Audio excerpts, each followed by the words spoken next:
Hey there, language lovers. Welcome to Everyday English with Johnny, the podcast that feels like a warm chat with friends, helping you make English your own. I'm Johnny, your host from vibrant Brazil, where my journey from shy English phrases to confident conversations began. Today, I'm thrilled to be joined by my amazing co-host, Rose, and we're tackling a topic that hits home for every learner: how to start speaking English with confidence. Hi everyone, Rose here, and I'm buzzing with excitement to dive into this with Johnny. We've all been there, understanding English in movies or books, but freezing when it's time to speak. If that's you, this episode is your spark. We're sharing 5 powerful ways to get you talking naturally with stories from our own lives to show you it's possible.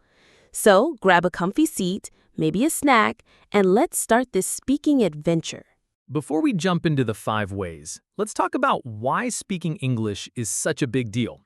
Rose, when did you realize speaking was the key to unlocking fluency? Oh, Johnny, it was a wake-up call. Early in my learning, I could read English blogs and sing along to pop songs, but speaking? I clam up. I remember trying to order food at a restaurant, wanting to say, "Can I have a salad?" But all I managed was pointing and mumbling, this one. It hit me, speaking English isn't just about words, it's about connecting with people, whether for travel, work, or just making friends. That's so relatable, Rose. For me, it was during a trip in Brazil when I met some tourists. I wanted to tell them about my favorite beach, but I could only say, "Beach? Good." Their smiles kept me going, but I knew I needed to speak better to really share my story. English is everywhere: social media, jobs, travel, and speaking it confidently opens doors to new experiences, like landing a dream job or chatting with someone across the globe. And the best news? You don't need expensive classes or a native speaker on speed dial. These 5 methods are simple, practical, and fit into your daily life, whether you're a beginner feeling nervous or an intermediate learner aiming to sound fluent. Let's dive into the first 3 ways to get you talking today. Let's start with a method that's surprisingly powerful: talking to yourself in English. Rose, how did this work for you? It was a total game changer, Johnny. When I started learning, I was too shy to speak with others, so I'd stand in my bedroom and narrate my day. I woke up at 7, had coffee, and read a book. It felt like practicing for a play, but with no audience, I could mess up without worry. I'd laugh at my mistakes, like saying, "I goed" instead of went, and try again. It built my confidence to speak out loud. I love that. In Brazil, I had limited people to practice with, so I'd talk to myself while biking to work. It's a sunny day, and I'm heading to the office. It helped me get comfortable with my voice in English and find words faster.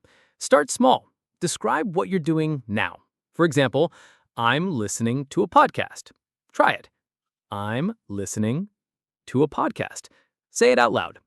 I'm listening to a podcast. You can make it fun by asking yourself questions. What's for lunch? Answer, I'm having a sandwich with cheese. I did this while cooking, and it made speaking feel like a habit. Record yourself to hear your progress. It's like a mini coach. Shadow this. I'm having a sandwich with cheese. Say it. I'm having a sandwich with cheese. Talking to yourself is free, private, and always available. I had a breakthrough when I described a soccer match. The game was thrilling. Brazil scored in the final minute. It made me eager to share with others. Try describing your favorite hobby. I love painting because it's relaxing. Say it. I love painting because it's relaxing. This builds your speaking muscle for real conversations. The second way is shadowing. Listening to native speakers and repeating their words, tone, and rhythm right after them. Johnny, how did shadowing boost your skills? Shadowing was my secret weapon. I'd watch travel vlogs on YouTube and repeat lines like, "This city is vibrant and full of life." I'd copy the speaker's energy. "This city is vibrant and full of life." It trained my mouth to handle tricky sounds, like the TH in think. Try it, listeners. This city is vibrant. Say it. This city is vibrant. I shadowed podcasts and shows like Friends. I'd hear Joey say, "How you doing?" and repeat with his playful tone, "How you doing?" It made my English sound lively. Start with short clips. Pause and echo. Try it. How you doing? Say it. How you doing? Shadowing exposes you to real English, slang, speed, and emotion. I shadowed a TED Talk. The best way to learn is to try new things. It inspired me to speak more. Try it. The best way to learn is to try new things. Try it. The best way to learn is to try new things. It also sharpens your listening. I shadowed news clips like, "Today's weather is sunny." After a week, I understood conversations better. Do it while walking or washing dishes. Shadow this. "Today's weather is sunny." Say it. Today's weather is sunny. The key is repetition. I'd shadow the same clip multiple times until it felt natural. It's like learning a song. You get better with practice. This sets you up for fluency in real talks. The third way is to think in English instead of translating from your native language. Johnny, how did this change your speaking?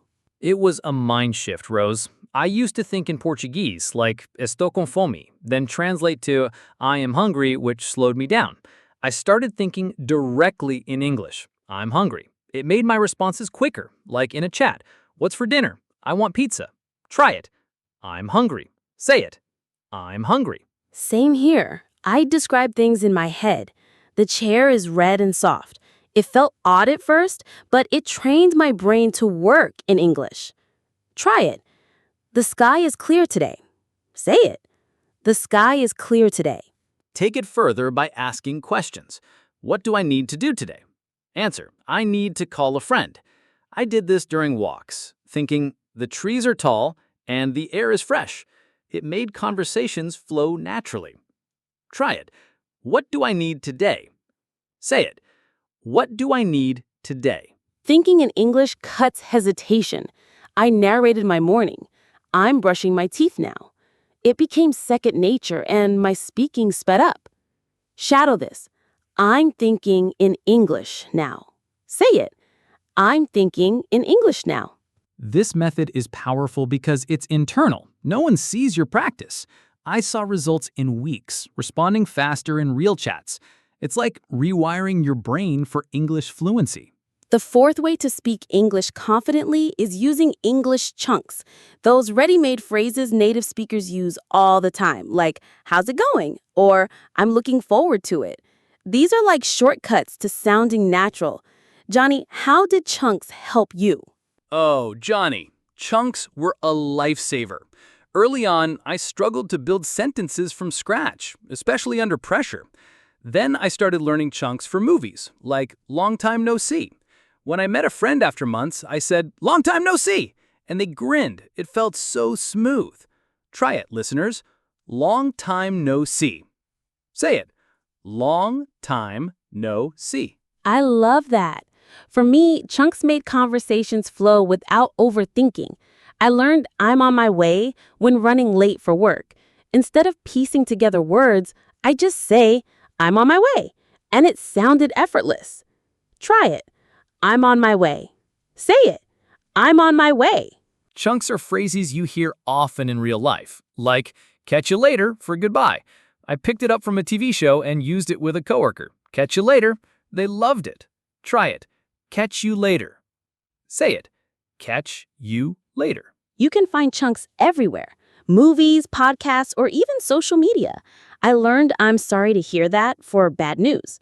When a friend said their dog was sick, I replied, "I'm sorry to hear that." And it felt so natural. Try it. I'm sorry to hear that. Say it. I'm sorry to hear that. The magic of chunks is they're pre-packaged for fluency. I made a list of 5 chunks a week, like, that makes sense, for agreeing. I practice by shadowing. That makes sense. Try it. That makes sense. Say it.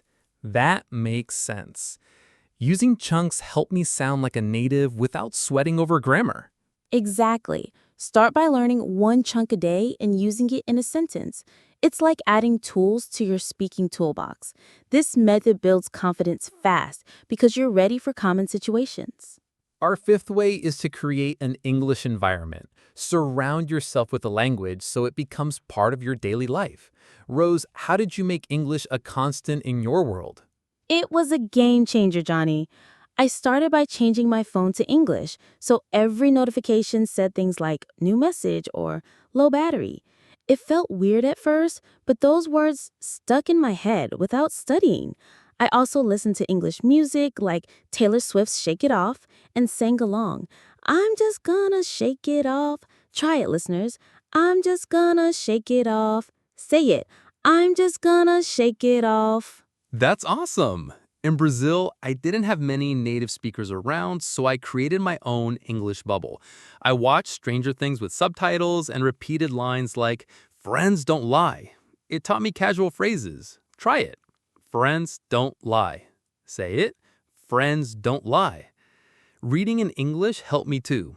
I started with simple kids' books like The Very Hungry Caterpillar, then moved to news articles on BBC. I'd read a sentence, "The sun shines brightly today." Try it. The sun shines brightly today. Say it. The sun shines brightly today. Social media was my go-to. I followed English-speaking influencers and learned phrases like stay tuned for more. I'd comment on posts, stay tuned. Try it, stay tuned. Say it, stay tuned. Podcasts were huge for me. I'd listen to shows like this one and shadow lines like, "Let's dive in." It made my English lively. Try it. Let's dive in. Say it. Let's dive in. Creating an English environment is like soaking in the language. It seeps into your brain naturally. The key is to make English part of your routine. I'd label objects at home like table, door. It was like living in an English classroom. This method works because it's immersive without feeling like work. Now, let's tackle the challenges that hold learners back, starting with the fear of making mistakes. Johnny, did you ever worry about sounding wrong? Oh, all the time. Early on, I said I eated instead of I ate in front of a friend, and I wanted to hide. But they corrected me kindly, and I realized mistakes are just steps to learning. I started saying, mistakes help me grow. Try it. Mistakes help me grow. Say it. Mistakes help me grow. I was scared of mispronouncing words like saying beach wrong, but I learned natives don't expect perfection. They value effort. I practiced saying, it's okay to mess up. Try it. It's okay to mess up. Say it. It's okay to mess up. Embracing mistakes make me bolder in conversations. Another challenge is lack of practice opportunities. In Brazil, I didn't have many people to talk to, so I used apps like Hello Talk to chat with natives. I'd say, "Hi, I'm learning English. Let's talk." Try it. "Hi, I'm learning English." Say it. "Hi, I'm learning English." For me, joining an online community like Reddit's Language Exchange helped.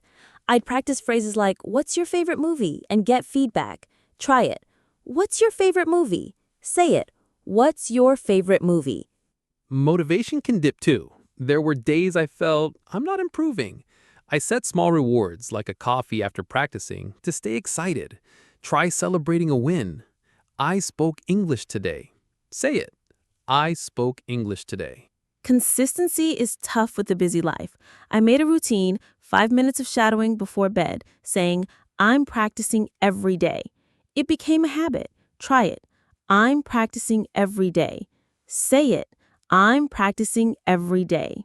Let's share stories to inspire you. My cousin Sophia, a student in Brazil, was shy about speaking. She started shadowing friends' lines like, "We were on a break." By week 4, she told a classmate, "I love your new bag," and sparked a chat. She said, "Johnny, shadowing made me fearless." That's amazing. My friend Liam, a waiter, used chunks like, "Can I help you?" at work. After a month, he chatted with English-speaking customers. "Would you like dessert?" He told me, "Rose, chunks made me sound like a pro." These stories show anyone can do this. Busy people, shy learners, anyone. Every phrase you practice, every mistake you learn from brings you closer to fluency. Imagine chatting with a new friend, ordering food abroad, or acing a job interview in English. That's what these methods build towards. You're not just learning, you're opening doors to a bigger world. Wow, we've packed so much into this episode. Let's recap our 5 ways. Talk to yourself to build confidence, shadow natives for natural rhythm, think in English to speed up, use chunks for instant fluency, and create an English environment to immerse yourself. We've shared our stories from freezing up to speaking freely and tackled challenges like fear, lack of practice opportunities, and low motivation. Start small. Try one method today, like shadowing, how you doing? Or thinking, I'm learning English. Your journey is unique and every step counts. Say this with us. I'm becoming a confident English speaker. Try it. I'm becoming a confident English speaker. Share your progress in the comments. What's your favorite method or biggest challenge? Let's inspire each other. Thanks for joining Everyday English with Johnny. Keep practicing, keep smiling, and keep speaking. You're doing amazing, and we're cheering you on. Catch you in the next episode. Bye, everyone. See you soon.